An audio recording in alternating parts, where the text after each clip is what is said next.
наши предки, к сожалению, не строили крепостей, городов, они в основном разрушали это все.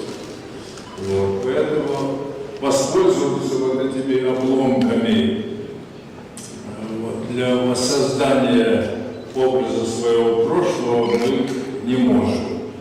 И вся надежда, оказывается, и она реализуется, эта надежда на артефакты слова, на свой язык, на словари свои, которые сохраняют следы прошлых тысячелетий. Вот. И они показывают не просто существование наших предков, но и историю контактов с другими народами, безусловно, с другими культурами, о том, как происходили, как возникали культуры, даже религии, как возникали. Вот обо всем этом расскажет только слово. Никакой и археологический, так сказать, материал не помогает, так как археология слова. Слово как артефакт исторический. Вот. Здесь я рассказывал корреспонденту, что утром я получил некоторые газеты, вот аргументы и факты, и там как раз на последней странице, это московский вариант аргументов, там вопрос был читателя, на который отвечает профессиональный лингвист московский. Откуда происходит русское слово «ура»? Вот. И он объясняет, что «ура», вероятно, это такое эмоциональное высказывание, не более того. А «ура» — это просто татарское слово. По-казахски «ура». Это команда, которая раздается из центра, но команда хором, когда кричат, чтобы фланги услышали. Ура, ура, ура, начиная окружать, заворачивать фланги. Вот она, археология слова, которая объясняет нам такое загадочное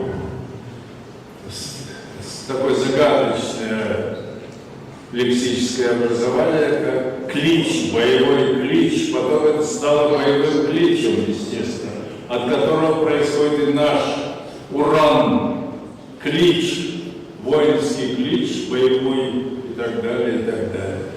Вот обо всем этом может нам рассказать лингвистика, этимология, но, к сожалению, нет этой этимологии, не осталось такой дисциплины языкознания. Я помню, что в советское время в Советском Союзе было 2-3 этимолога. Всего 2-3. И то они путались постоянно, потому что пользовались методом общим, фонетически-лексическим методом, когда придумываешь ответы, откуда это слово произошло, и начинает, логически рассуждая, подходить к какому-то финалу. Вот. Это не научный подход, или старонаучный, вот так скажем. А настоящий вот только сейчас возникает, в Казахстане открывается. И, может быть, Казахстан хотя бы вот такой вклад в мировое языкознание может сделать. А языкознание – это знать историографию мировую и так далее. Во все гуманитарные науки. Таким образом, если мы найдем технологию этимологии, восстановления происхождения простого слова. Вот. О чем институты языкознания сидят, вот этим занимаются во всем мире. И тоже наугад гадают, от чего могло произойти слово, ну вот это самое «ура» и так далее. Я бы сейчас даже рассказал, как слово удревляет нашу историю.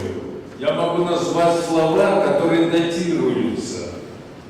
Вот. Например, слово «үй» датируется 4-м тысячелетием до нашей эры. А теперь слово как корова «уй» киргизская датируется 4-м тысячелетием до нашей эры. Это 6 тысяч лет назад слова эти звучали и писались. Вот этого ничего уже мы не знаем на самом деле. Когда я нашел вдруг глиняную таблицу в библиотеке Вавилона, вот, на которой изображена юрта. Представляете, да? Все еще то самое 4-е тысячелетие до нашей эры. Юрта, как сегодняшняя, точно. Ничего не изменилось. Такой же контур, фундук, дым, двухстворчатая дверь, керебе, вот такое.